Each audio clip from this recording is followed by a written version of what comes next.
Hello friends, नमस्कार। स्वागत है आपका वाईटी स्टडी जंक्शन चैनल में। तो दोस्तों, आज जो है कि हम लोग पढ़ेंगे कि जो किसी चुंबकीय क्षेत्र में कोई धारावाही चालक जब रख दिया जाता है तो उस पर क्या इफेक्ट पड़ता है, किस प्रकार से उसको हम व्याख्या कैसे कर सकते हैं। ठीक है, उसके बारे में बहुत ही ध्यानपूर्वक हम लोग समझेंगे। ठीक है, तो जैसे देखिए यहाँ पे आपको दिखाया गया ये दो चित्र हैं, ठीक है ना, और इन दोनों चित्रों द्वारा उनको जो कि प्रदर्शित भी किया जाता है। लेकिन पहले वो जानिए कि वो चीजें होती क्या है, उसके बाद हम इसको समझते हैं। ठीक है ना, देखिए सबसे पहले हमें व्याख्या करना होगा। अगर व्याख्या करना होगा तो जो चीजें हम आपको बताएंगे वही चीजें बस आपको अपने शब्दों में क्या करना होता है, लिख देना होता है। ठीक है ना, तो यहाँ पर बताया गया है क्या कि जब किसी चुंबकीय क्षेत्र में कोई धारावाही चालक जब रखा जाएगा तो उस पर क्या लगता है, एक बल लगता है। उसको हम कैसे व्याख्या कर सकते हैं। ठीक, तो सबसे पहले तो आप ये जानिए कि जो धारावाही चालक होता है, धारावाही चालक क्या होता है। धारावाही का मतलब होता है कि जब किसी चालक पदार्थ में क्या हो, धारा प्रवाहित होता हो। वाही का मतलब ढोने वाला, धारा का मतलब धारा को, यानी धारा को ढोने वाला धारावाही होता है। ठीक है ना, और वो धारावाही क्या होता है, चालक। यानी चालक कोई भी हो सकता है, तार हो सकता है, लोहा हो सकता है, सोना हो सकता है। ठीक है ना, वो चालक पदार्थ हो सकते हैं। तो कोई चालक पदार्थ रहेगा। ठीक है, और यहाँ पर बोला गया क्या, चुंबकीय क्षेत्र, तो एक चुंबकीय क्षेत्र भी रहेगा। ठीक है, चुंबकीय क्षेत्र का मतलब क्या है, जैसे कि अगर दो चुंबक हैं, ठीक, यदि दो चुंबक हैं तो इनको जब एक दूसरे के सामने लाएंगे तो वो एक दूसरे को या तो आकर्षित करते होंगे या तो प्रतिकर्षित करते होंगे। यदि नॉर्थ और साउथ रहेंगे तो आकर्षित, और यदि नॉर्थ नॉर्थ हो जाएंगे तो भी आपके क्या हो जाएंगे, प्रतिकर्षित करेंगे। साउथ साउथ हो जाएंगे तो भी प्रतिकर्षित। यानी कि दोनों अगर सेम सेम टाइप के हो जाएंगे, यानी कि अगर समान आवेशित कोई कण होगा तो एक दूसरे को प्रतिकर्षित करता है। ये सब चीजें आप लोग जानते होंगे। ठीक है ना, तो जैसे कहने का मतलब क्या कि अगर किसी दो चुंबकों को एक दूसरे के सामने रखते हैं तो उनके मध्य एक क्षेत्र बनता है, और जो क्षेत्र बनता है उस क्षेत्र के अंतर्गत या तो आकर्षण या तो प्रतिकर्षण बल लगता है, और वही क्षेत्र कहलाता है क्या, उसका चुंबकीय क्षेत्र। ठीक है ना, तो अब है क्या कि मान लिया जाए कि अगर कोई दो चुंबक हैं, दोनों को एक दूसरे के सामने रख दिया जाता है और उनके बीच एक गैपिंग होगा। ठीक है, जैसे मान लिया एक चित्र के जो कि माध्यम से समझते हैं। जैसे मान लिया जाए कि यहाँ पर एक ऐसे करके हमने चुंबक रख दिया जिसका कि एक साइड होगा नॉर्थ, और एक चुंबक इधर रख दिया जिसका एक साइड होगा क्या, साउथ। नॉर्थ और साउथ, तो इनके बीच का जो ये भाग आपको दिख रहा होगा, इनके बीच क्या होगा, वो आकर्षण या प्रतिकर्षण बल उत्पन्न होगा। ठीक है ना, जिसको हम क्या बोलेंगे, बी से प्रदर्शित कर सकते हैं। बी का मतलब क्या होता है, चुंबकीय क्षेत्र। ठीक है ना, तो ये उसका चुंबकीय क्षेत्र हो गया, उसके बीचों बीच का क्षेत्र। अब होता क्या है कि उनके बीच किसी जो है कि धारावाही चालक को गुजारते हैं, मतलब कि ले जाते हैं। ठीक, मान लीजिए किसी लंबाई का कोई धारावाही चालक है, यानी कि चालक का मतलब कोई तार ले जाइए। ठीक है, जो तार क्या हो, जिसमें धारा प्रवाहित हो सके। तो इसमें से इस प्रकार से मान लीजिएगा कि कोई आप तार ले जा रहे हैं। ठीक है, जब ये तार ले जाते हैं तो होता क्या है कि इस तार को थोड़ा सा ढीला छोड़ दीजिए। ठीक है, अगर आप उसको थोड़ा सा ढीला छोड़ देते हैं तो होता क्या है वहां पर कि जब उस तार में किसी एक सिरे से आप धारा प्रवाहित करना शुरू करते हैं, ठीक, तो जब उसमें धारा प्रवाहित किया जाएगा तो उसका धारा जैसे ही चलते चलते आएगा और चुंबकीय क्षेत्र में प्रवेश करेगा, तो उस चुंबकीय क्षेत्र के होने के कारण क्या होता है, धारा जब प्रवाहित होता है तो वो चालक जो होता है वो थोड़ा सा तन जाता है, यानी कि टाइट हो जाता है। ठीक है, जैसे कोई अगर तार रहेगा वो ऐसे करके रहेगा, मतलब कि मान लिया जाए थोड़ा सा ढीला है, ऐसे करके तार है, तो जब उसमें धारा प्रवाहित करेंगे और वो चुंबकीय क्षेत्र के मध्य से होकर जाते हुए रहेगा, तो जब ये धारा प्रवाहित करेंगे तो वो तार जो ढीला रहेगा वो क्या हो जाएगा, पूरा तन जाएगा, टाइट हो जाएगा, सीधा हो जाएगा। ठीक है, तो क्या होता है कि जब हम किसी एक सिरे से जब हम धारा को प्रवाहित करते हैं तो तार तन के थोड़ा सा ऊपर हो जाता है और पूरा टाइट हो जाता है।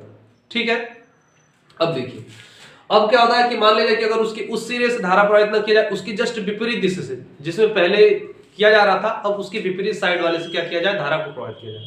तो जब हम विपरीत दिशा से हम धारा को प्रवाहित करते हैं तो उस स्थिति में क्या होता है कि वो फिर तार क्या होता है, नीचे की ओर तन जाता है। ठीक है, वो ढीला तार तन जाता है, टाइट हो जाता है, तो नीचे की ओर होता है। ठीक है ना, तो कहने का मतलब कि जब हम क्या करते हैं, उसके सिरों को चेंज कर रहे हैं तो वो जो है कि एक बार ऊपर और एक बार नीचे टाइट हो रहा है। इसका मतलब कि जब हम पहले सिरे से प्रवाहित कर रहे हैं धारा को तो वो ऊपर की ओर टाइट होकर आ जा रहा है, और जब हम दूसरे सिरे से प्रवाहित कर रहे हैं धारा को तो वो नीचे की ओर टाइट हो जा रहा है। ठीक है, इसका मतलब कि कुछ ऐसा है जो कि उसको ऊपर की ओर खींच रहा है और कुछ ऐसा है जो कि उसको नीचे की तरफ खींच रहा है। ठीक, तो क्या चीज है, तो वही उसके बीच लगने वाला बल होता है। ठीक है। तो जब आप किसी चुंबकीय क्षेत्र में किसी धारावाही चालक को आप प्रवेश कराते हैं, उसमें रखते हैं, और जब उस धारावाही चालक में कोई धारा को प्रवाहित करते हैं तो उन पर क्या होता है कि एक बल काम करने लगता है, ठीक है। और जो बल काम करता है वही कहलाता है कौन सा बल, तो आप कह सकते हैं लॉरेंज बल, ठीक है। अगर कोई आपसे पूछ ले कि ये लॉरेंज बल क्या होता है, लॉरेंज, ठीक है ना, लॉरेंज बल, ठीक। तो ये बहुत ही सिंपल होता है। लॉरेंज बल को यदि आपको डिफाइन करना होगा तो आप ये बता सकते हैं कि जब आप किसी चुंबकीय क्षेत्र में किसी धारावाही चालक को या किसी कण को जब हम रखते हैं तो वो कण पर जो बल लगता है वही बल क्या होता है, आपका लॉरेंज बल होता है। तो उसी प्रकार से जब इस चुंबक के मध्य कोई तार हम रखेंगे और उसमें जब धारा प्रवाहित करेंगे तो वो टाइट हो जाता है, और जब टाइट होता है तो इसका मतलब कि उसको कोई बल लग रहा है तभी तो टाइट हो रहा है, और वही बल कहलाता है क्या, आपका लॉरेंज बल, ठीक है। क्लियर हुआ? अगर ये क्लियर हो रहा हो तो एक बार वीडियो को लाइक कर दीजिएगा, अपने दोस्तों तक शेयर करिए। और इसके साथ साथ देखिए, अभी तो हमने बताया कि एक सिरे से तो ऊपर के लिए और दूसरे सिरे से तो नीचे के लिए टाइट हो जाता है, ठीक है। तो उसी प्रकार से क्या होता है कि इनका जो लगने वाला बल होता है वो बल क्या होता है, किस प्रकार से होता है, इसको ध्यान से देखिएगा। जैसे ये क्या है, मान लीजिए इसका चुंबकीय क्षेत्र ऐसे ऐसे सीधा काम कर रहा है और तार को ऐसे लाए, तो तार जब ऐसे लाए तो धारा की दिशा भी तो यही होगी। जैसे ये देख रहे हैं ना, चुंबकीय क्षेत्र इधर के लिए ऐसे सीधा, और ये तार को मान लीजिए इसमें बीचों बीच से ऐसे सीधा हम गुजार ले रहे हैं, ऐसे करके ऐसे सीधा तार आया है। तो इस तार में जब आप धारा आई प्रवाहित करेंगे और ये बी चुंबकीय क्षेत्र है तो इस पर होता क्या है कि ये सीधा इसके लंबवत आ रहा है और ये इसका चुंबकीय क्षेत्र जो है ये बहने वाली धारा के लंबवत है, ठीक है ना। मतलब कहने का क्या कि बहने वाली धारा और जो चुंबकीय क्षेत्र है ये दोनों एक दूसरे के लंबवत है, ठीक है। जैसे कहने का मतलब क्या कि ये तार है, ये तार अगर ऐसे सीधा है तो इस पर चुंबकीय क्षेत्र ऐसे काम करेगा, ठीक है, इस तरीके से। तो ये एक दूसरे के क्या होंगे, लंबवत हो सकते हैं। अब होता क्या है कि जब इस पर बल लगता है, ठीक, जैसे लंबवत कैसे होता है इसको देख लीजिए, ये ऐसे, अगर इसको ऐसे देखें तो यहाँ पे ये वाला ऐसा जो है इस पर 90 डिग्री कोण ऐसे करके बनेगा, ठीक है ना। तो ये दोनों एक दूसरे के लंबवत होते हैं, और उसी प्रकार से क्या होता है कि उस पर जो लगने वाला बल होता है यानी कि लॉरेंज बल F जो होता है वो बल भी क्या होता है, इन दोनों के यानी चुंबकीय क्षेत्र के और बहने वाली धारा के भी लंबवत होता है, ठीक है ना। यानी कि हम ये कह सकते हैं कि जब किसी चुंबकीय क्षेत्र में किसी धारावाही चालक हम रखते हैं तो उस बहने वाली धारा और चुंबकीय क्षेत्र के लंबवत एक बल काम करता है, ठीक है ना। और वो बल कौन होता है, F होता है, जिसको हम लॉरेंज बल बोलते हैं, ठीक है। लॉरेंज बल को आप एक नए तरीके से डिफाइन कर सकते हैं अपने शब्दों में। आप ऐसे बता सकते हैं कि जब किसी हम चुंबकीय क्षेत्र में किसी धारावाही चालक को रखते हैं तो उसमें धारा प्रवाहित करने पर उस पर लगने वाला बल उसके धारा और चुंबकीय क्षेत्र के लंबवत लगता है। लंबवत का मतलब उस पर सीधा का सीधा एकदम 90 डिग्री का कोण बनाएगा, ठीक है। आ रहा है समझ में? अब देखिए होता क्या है, इनके दिशाओं को प्रदर्शित करने के लिए जो चुंबकीय क्षेत्र होता है, ठीक है, और धारा की जो दिशा होती है और जो बल लग रहा है, इनकी दिशाओं को दर्शाने के लिए क्या होता है कि कुछ नियमों द्वारा प्रदर्शित किया जाता है, जिसमें कि आपको एक बताया गया था क्या, एक होता है आपका दाएं हाथ की हथेली का नियम, दाएं हाथ के हथेली का नियम,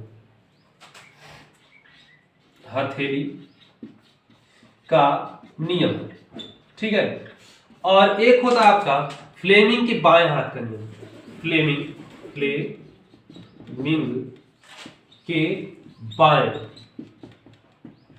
हाथ का नियम। इन दोनों नियमों द्वारा क्या किया जाता है, तो इसमें इन तीनों चीजों के जो है कि दिशाओं को बतलाया जाता है कि ये किस किस दिशा में काम करते हैं, किस प्रकार से करते हैं, ठीक है ना। इसको ध्यान से समझिएगा ये क्या बता रहा है, ठीक है।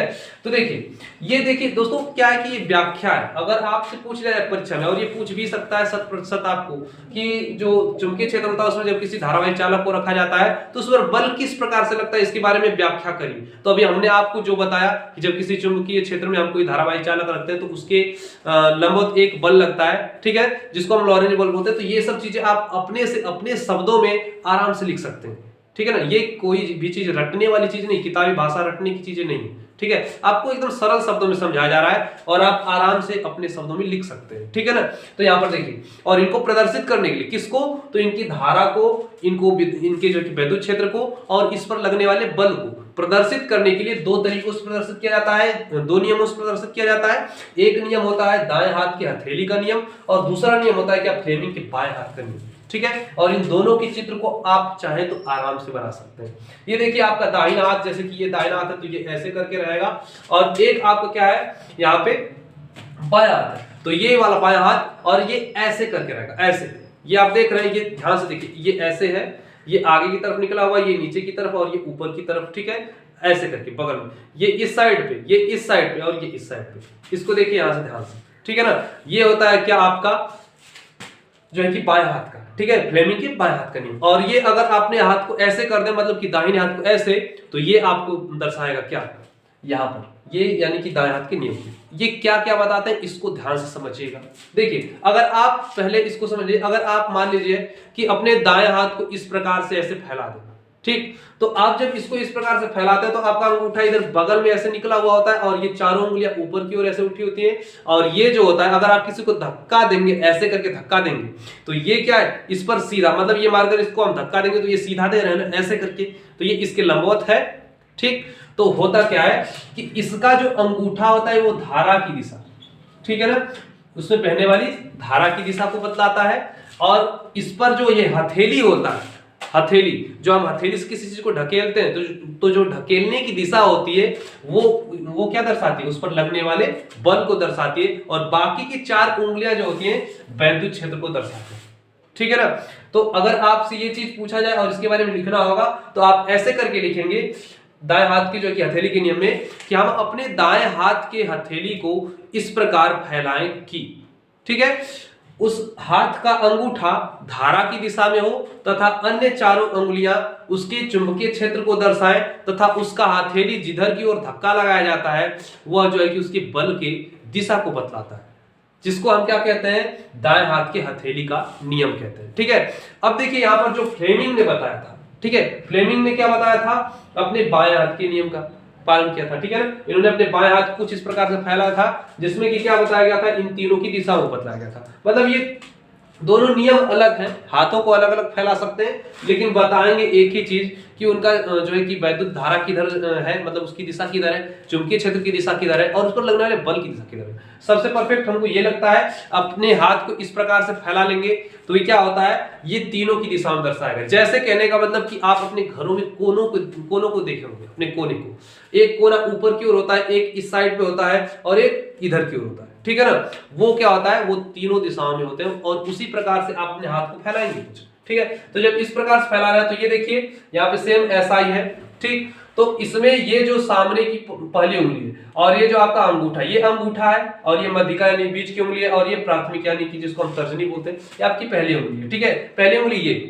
तो ये जो ये उंगली है ये क्या दर्शाती है, यानी कि बी को दर्शाती है, ये बी होता है, ठीक है ना, यानी चुंबकीय क्षेत्र को। और इसके साथ साथ जो मध्यिका सबसे लंबी वाली उंगली होती है, ये ऐसे करके होती है, तो ये आई की दिशा को दर्शाता है, यानी कि धारा को दिशा को दर्शाता है। यानी कि चुंबकीय क्षेत्र इधर के लिए ऐसे है तो इसके बीच से ऐसे धारावाही चालक जा रहा है, तो ये धारा को दर्शा रहा है, ठीक है। और ये क्या है, सीधा ऊपर अंगूठा, तो देखिए अंगूठा F यानी कि बल की दिशा को दर्शाता है, बल की दिशा, यानी कि इस जो चालक है, चालक पदार्थ पर बल की दिशा, यानी कि ऐसे करके अगर चुंबकीय क्षेत्र है, ठीक, तो ये तार ऐसे करके जाएगा, ऐसे, ये चुंबकीय क्षेत्र ऐसे, तार ऐसे करके जाएगा, और जब तार ऐसे करके जाएगा तो इसमें धारा भी तो ऐसे जाएगी, तो धारा की दिशा यही वाली उंगली बता रही है। अब है क्या कि इस पर लगने वाला बल, अब ये तन के ऊपर उठ रहा है ना, तो ये बल ऊपर उठा रहा है, तो ये बल क्या है, अंगूठा बल की दिशा को दर्शाता है, ठीक है। यदि ये चीज आपको क्लियर हो गया होगा तो आप अपने से, अगर ये क्वेश्चन आ जाए तो आप अपने से अपने शब्दों में आराम से लिख सकते हैं, ठीक है। यदि आपको ये वीडियो पसंद आई हो तो एक बार चैनल को जो है कि सब्सक्राइब कर दीजिएगा अगर नए हो तो, और पुराने होंगे तो सब्सक्राइब किए होंगे, बस वीडियो को लाइक कर दीजिएगा और अपने नए दोस्तों तक शेयर कर दीजिएगा, ताकि हमारी अगली वीडियो का जो कि नोटिफिकेशन आपको आसानी से मिलता है, ठीक है। और भी यदि किसी टॉपिक पर आपको वीडियो चाहिए तो आप कमेंट बॉक्स में छोड़ सकते हैं कि कौन सी टॉपिक आपका जो है कि क्लियर नहीं है, उसको आपको क्लियर करवाया जाएगा। तब तक के लिए आज के लिए इतना ही, शेष मिलते हैं अगली वीडियो में, तब तक के लिए जय हिंद।